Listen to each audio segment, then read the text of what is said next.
j'espère que vous allez bien. Alors on se retrouve en cette fin de semaine parce qu'il y a plusieurs petites updates que j'avais envie de vous faire, et si j'ai pas pris la caméra plus tôt, c'est tout simplement parce que j'ai été malade. Ce serait pas des vraies vacances à la maison si j'étais pas malade pendant au moins 3 jours, donc ça y est, ça c'est fait. Maintenant on peut passer à autre chose.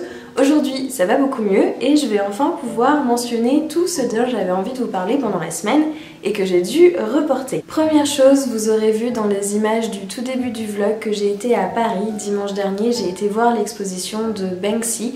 Je connaissais finalement pas grand chose de l'artiste, je connaissais quelques œuvres avec les rats et celui de l'homme qui jette le bouquet de fleurs comme une bombe. Donc j'ai découvert plein de choses, c'était vraiment super, j'ai beaucoup apprécié, c'était un très bon moment.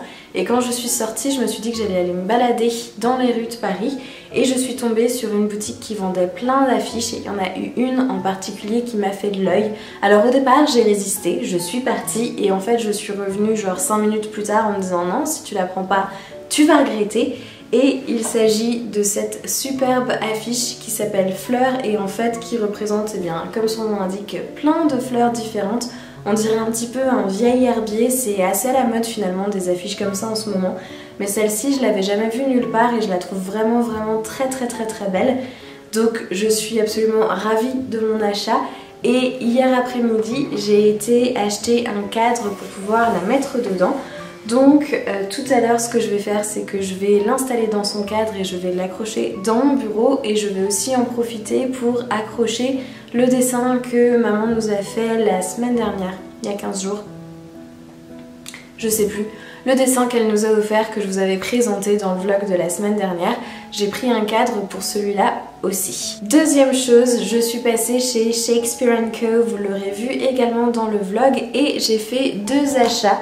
Alors le premier c'est Pages & Co, Tilly and the Book Wanderers par Anna James, qui est un livre finalement jeunesse.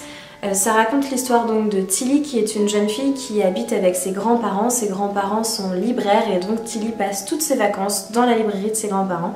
Et en fait, elle va découvrir qu'elle a le pouvoir non seulement de parler aux personnages de ses livres préférés, mais aussi de rentrer dans ses livres préférés.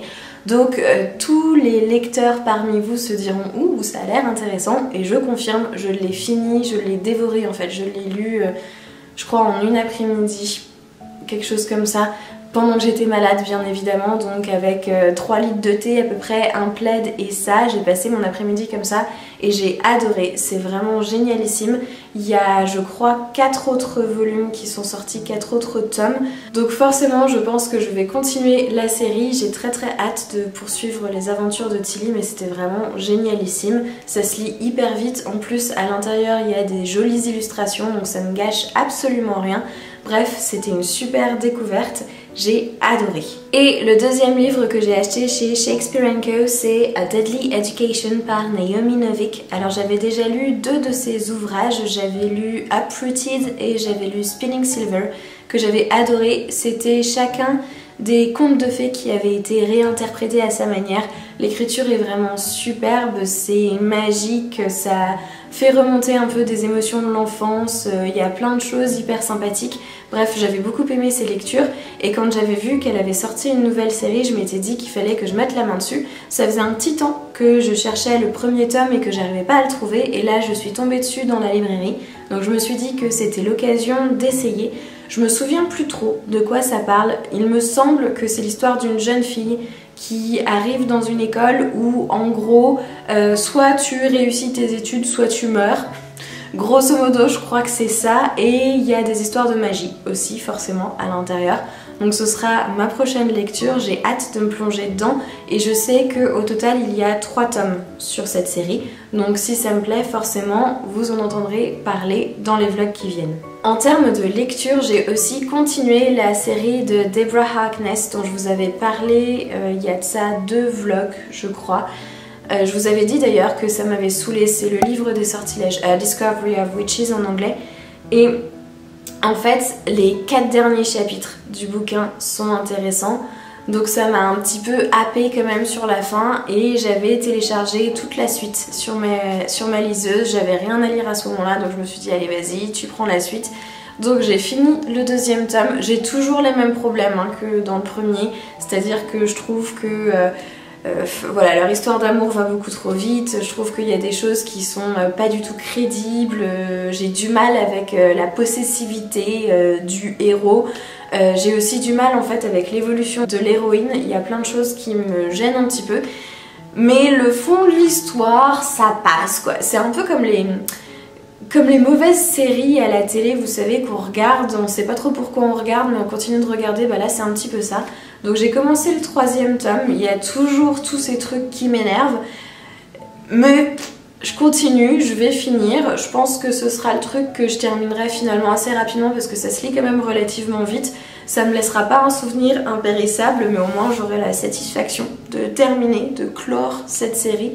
Mais vraiment, c'est toujours pas la série du siècle à mon avis. Et enfin, cet après-midi, je voudrais m'occuper de quelque chose que je laisse traîner depuis plusieurs semaines.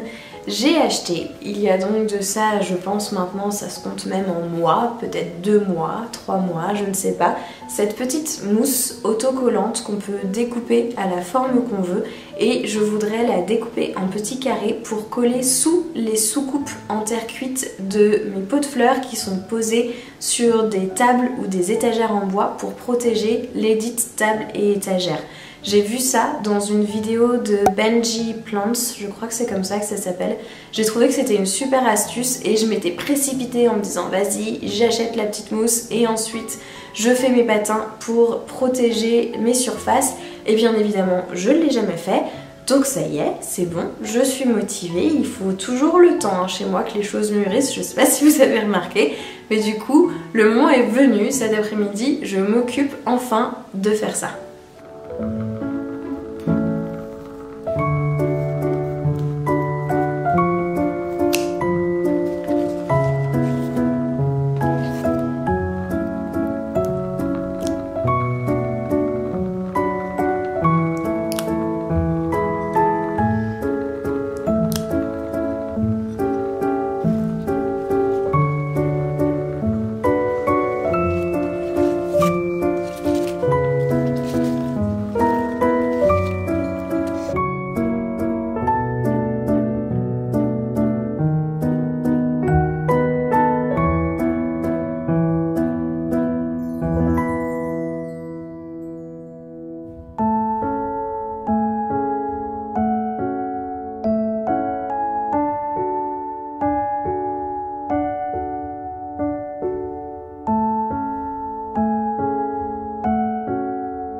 On est le lendemain et on se retrouve dans le bureau parce que ça y est, j'ai fini d'accrocher les cadres. Mon chéri m'a aidé hier soir à le faire et je vous montre le résultat 2 jours. Je suis vraiment super contente, ça rend vraiment hyper bien. Et j'en ai aussi profité pour accrocher 2 autres choses qui traînaient un petit peu sur mon bureau, qui n'étaient pas mises en place. Il s'agit de la broderie que j'avais faite et aussi du tissage que vous devez apercevoir juste derrière moi. Alors pour accrocher tout ça, j'ai utilisé des petits scratch commandes et des petits crochets transparents commandes qu'on peut coller directement sur le mur sans faire de trous, sans percer, sans utiliser de clous ou de choses comme ça. C'est vraiment hyper pratique quand on est locataire pour ne pas abîmer les murs. Je vous montre le résultat en images dans un instant. Je vais terminer le vlog là-dessus. Je vous remercie de l'avoir regardé, j'espère que vous avez passé un bon moment. En tout cas, comme d'habitude, j'ai adoré le passer avec vous et je vous dis à très vite.